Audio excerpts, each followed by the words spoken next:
A gente vai falar de governo hoje, vai falar de governo brasileiro, de passado e futuro, sabe aquela história, né? A gente fala muito em política aqui no Brasil, até o passado é incerto. O futuro, então, fica sendo uma coisa que é uma interrogação gigantesca.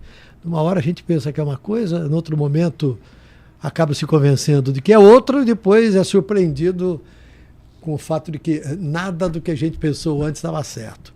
O Brasil, sempre assim, vem um governo, algumas vezes tem bons momentos, depois há uma queda, aí vem um outro governo também com bons e maus momentos, tem governo só com maus momentos. Um voo de galinha, sabe aquele voo de galinha? A galinha voa baixinho, né? Ela voa um pouquinho e cai, ela voa um pouquinho e cai. Agora, e a economia? E a política? Para onde nós vamos, né? Quem sabe disso é o nosso convidado de hoje, professor, colunista, escritor, comentarista político, André Roncalha. E aí, tudo bem? Tudo bem, Tramontão. Prazer estar aqui com você. Muito obrigado, muito obrigado. Cara, eu nunca vi a gente falar tanto do governo, é incrível como os jornais, especificamente, né? Os grandes jornais brasileiros discutem o governo todos os dias. Se a gente olhar todas as notícias que são publicadas num dia, no outro, num dia, no outro, a gente fica completamente esquizofrênico, né? Porque um dia tem uma boa notícia, outro dia tem uma má notícia. Um dia me falaram que não tinha muita notícia de economia. Eu falei assim, olha, eu não sei em que mundo é esse, porque no meu é todo dia, sem parar. Tem notícia nova, seja no Brasil, no mundo, o negócio não para. Né? Eu fico olhando todas as notícias, todos os acontecimentos que a gente acompanha, nós jornalistas especialmente de olho, né? Em tudo que é dito e tudo que é feito. E aí eu falo assim, mas será que a população acompanha as coisas desta forma como nós acompanhamos, né? Eu fico com uma sensação de que a população, o povão mesmo, está tão distante desse mundo, ele analisa as consequências. Sim, e sofre. Sente na pele, né? Sente na pele, mas os acontecimentos em si, acho que a população em geral não acompanha, né? Eu tenho a impressão que não. Grande parte do que a gente discute na imprensa, em termos de comentário, eu acho que a população como um todo passa bem ao largo. Assim. Ela sente na pele, né? E acho que esse é até um dos elementos interessantes de se debater, que é como a população percebe o que está acontecendo, né? Na economia, na sua vida, no seu bairro, né? No país. E a diferença dos analistas, que estão olhando indicadores, né, que muitas vezes envolvem o país inteiro ou envolvem uma região inteira. Então sempre tem uma certa dissonância, né, entre o que os acadêmicos, os analistas veem e como as pessoas muitas vezes enxergam. E eu acho que isso impõe um desafio grande aos governos, né, porque muitas vezes eles são, na maior parte das vezes, são aconselhados por analistas, por especialistas, mas é o voto do povo que eles têm que ganhar. Né?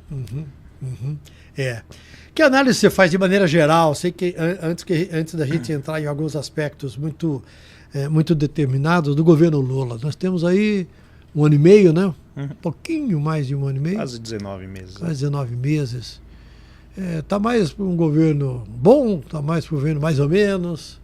Eu acho que depende muito do recorte social que você adotar. Né? Então, se você estiver nos 5% mais pobres da sociedade, você teve um aumento de renda de 40%, você está indo lá para o mercado, está incomodado com o nível dos preços, mas está conseguindo comprar as coisas, o carrinho está mais cheio do que estava antes.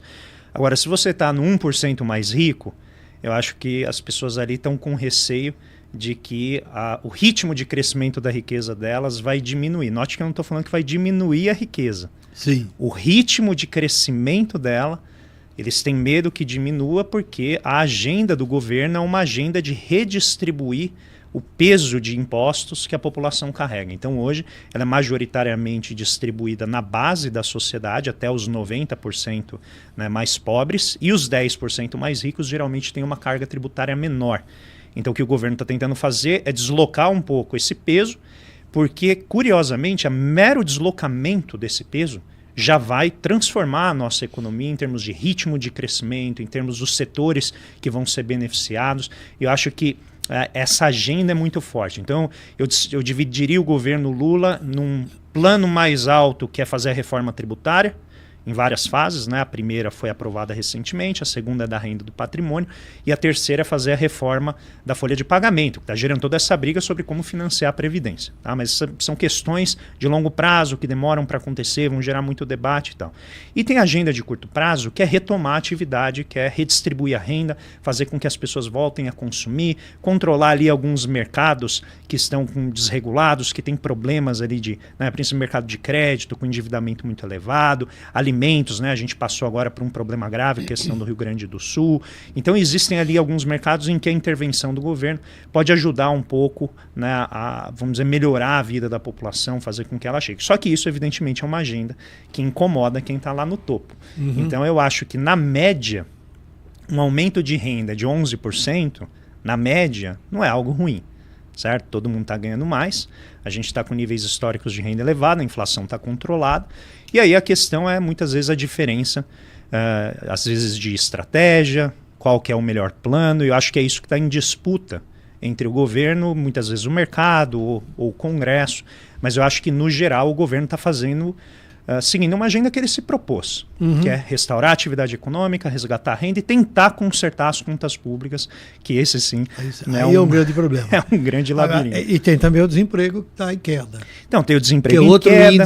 É outro índice Perfeito. Favorável desse governo. Não, né? e é um objetivo, né? Reduzir o emprego, melhorar a qualidade do emprego. São mais de 2 milhões de empregos gerados nesses 19 meses. A gente está falando de balança comercial com níveis recordes, né? O ano passado quase 100 bilhões de dólares de superávit, ou seja, exportações maiores que importações, e esse ano está se encaminhando para algo parecido. Não vai ser tão grande, mas vai ser próximo disso. O Brasil nunca teve isso. Por isso que os economistas estão dizendo que essa é uma mudança estrutural na relação com o resto do mundo. Aí a pergunta é saber se essa relação com o resto do mundo é a relação que nos leva a nos desenvolvermos, né? Que é a grande preocupação, que é se tornar um país de nível de renda elevado, com emprego de qualidade para todo mundo, sem gente passando fome, sem gente triste porque não tem o emprego que deseja, consegue se estudar, se qualificar, ter uma vida digna, ter vida cultural, consumir bem. Acho que esses elementos do desenvolvimento são elementos que vão vir, né, ao longo do tempo com essa agenda.